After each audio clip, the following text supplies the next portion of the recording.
So this is a true story about fear. In my younger days, I worked on the Renaissance Festival circuit, which meant traveling around the country and being in a given place for about 2 months while working at each Ren Fair that I did. I averaged going to about 3 other festivals a year and was home about half a year, including working here at the Minnesota Festival. For someone on the fest circuit, I was relatively straight-laced in that I didn't do any illegal drugs and I drank only occasionally. I didn't care if people did, it just wasn't my thing back then. But as a long-haired guy in the early to mid-90s, I was very conscious of perceptions based on appearance, and especially the fact that if you got pulled over driving cross-country in a beat-up car or a big old van, and you looked like me, they'd be more likely to want to search the vehicle. Well, there was one road trip from Minnesota to Arizona in early 91 or 92, when I didn't own a car, so I was riding in someone else's van with 2 other people. I'll call them Paul and Pierre, to protect their identities. Paul owned the van and was a musician about my age, being in our mid-20s. Sort of a really intense but friendly hippie folk dude, if that makes sense. And Pierre was the other passenger, about a decade older than both the music dude and I, with a stern, quiet, but not quite unfriendly demeanor. He was the kind of guy who often pauses and just looks at you for a few seconds before replying. And you're not sure if he's deciding whether you're worth bothering to answer. They were supposed to pick me up around midday, but we didn't leave the Twin Cities until late evening, so I slept in the back of the van while heading out of Minnesota and into Iowa so I could take over driving in the morning in Missouri. In the morning, we were less than an hour from Kansas City when I was pulled over. Like many people, I tend to get a little nervous when pulled over by the police. I had no idea what I'd done. The cop told me I was speeding, and I said, yeah, like a mile or 2 over the limit, maybe. He said, no, I was doing about 11 or 12 miles over the limit. Like, what the hell? I found out later that Paul had said that his speedometer was off by around 10 miles an hour, but he mentioned this while I was asleep in the back and didn't realize that he forgot to tell me. Gee, thanks for the speeding ticket, Paul. Fucking hippie musicians. The cop asked to search the vehicle, and we agreed. Unfortunately, Pierre had a bag of pot in his leather jacket and was taken off to jail in a nearby town with the ironic name of Liberty, Missouri. We hung out much of the day while Pierre's dad pulled strings quickly from back in Minnesota and posted bail. So by late afternoon, we were back on the road with all 3 of us in the van heading to Arizona. Pierre claimed he was going to go AWOL and just never set foot in Missouri again, but I'm not sure if that's what happened, as he would have had to forfeit his dad's bail money in doing so. A few years later, I was preparing to go on another yearly trip to Arizona. This time I had my own big old van, and there was one guy going along with me. I'll call him Christopher, because that was his name.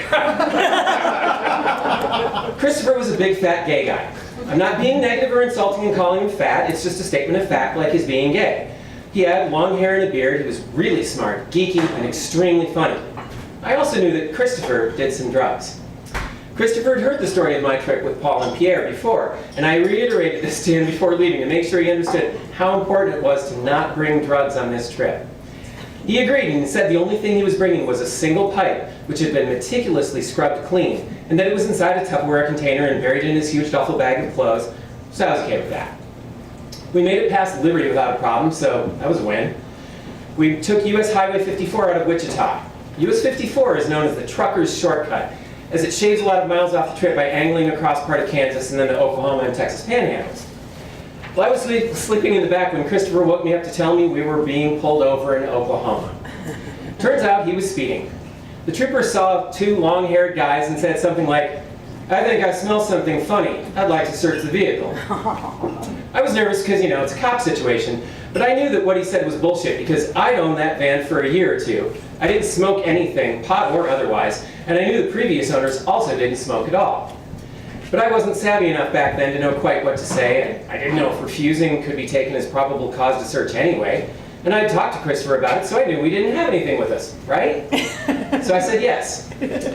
The trooper had us stand around in front of the hood of the cop car right behind the van while we waited for the canine unit to arrive. He seemed nice enough, asking where we were headed and such, but this was late January and it was surprisingly cold in the middle of the night on the side of the road, even though we were all way down south in Oklahoma. They brought the drug dog and started their search. After a few minutes, the cop comes back to us and asks, "Whose black zipper bag is that up front?" At which point Christopher immediately said, "That's mine, he didn't know anything about it." What? The cop said something to Christopher like, "Well, we found stuff in that bag, son, so I'm placing you under arrest." And he did. I stood there while they cuffed him, read him his rights, and put him in the squad car. Then the cop turned to me. Oh shit.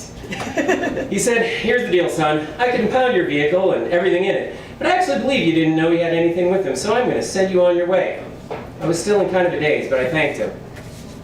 Christopher had obviously lied to me, but here's what I found out later. He had the pipe that he told me about, but it hadn't been scrubbed clean the way he'd said. It actually hadn't been cleaned at all. And it wasn't in a Tupperware container buried in his big duffel bag in the back. It was right up front by us in that little carry-on type bag. He also had some marijuana in that bag. And in that bag he had some gay porn magazines, which were perfectly legal. But that's really not the kind of thing you want the cops to find in your bag if you're a long-haired guy getting hauled off to jail in rural Oklahoma, whether it's 1996 or 2013. And he had a vial containing at least 100 hits worth of liquid LSD. Yeah. Here's the odd part. When he went to trial a few months later, he was charged with possession of the pipe and the marijuana. The LSD was never mentioned. Christopher never knew if their crime lab was somehow unable to analyze it or if someone simply made it disappear for their own use or profit. Christopher obviously wasn't going to ask, as that was certainly the difference between spending a few months in a county jail as opposed to years in federal prison. I also thought about how lucky it was that my reaction to Christopher was so genuine when he confessed. Most of my life was in that van. My clothing, Renfest costumes, which were my work clothes, my industrial sewing machine because I made clothing professionally, hundreds of dollars of costuming that I personally made to sell to other festival people, and thousands of dollars of stock for the business whose shop I managed at the Arizona Festival. When they impound, you don't get that shit back. It would have all been gone. That prospect was truly terrifying, and I don't know if I can say strongly enough just how lucky I was that it didn't all just go away.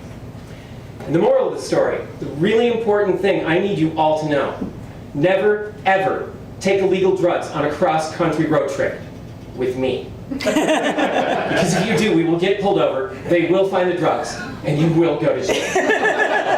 Thank you.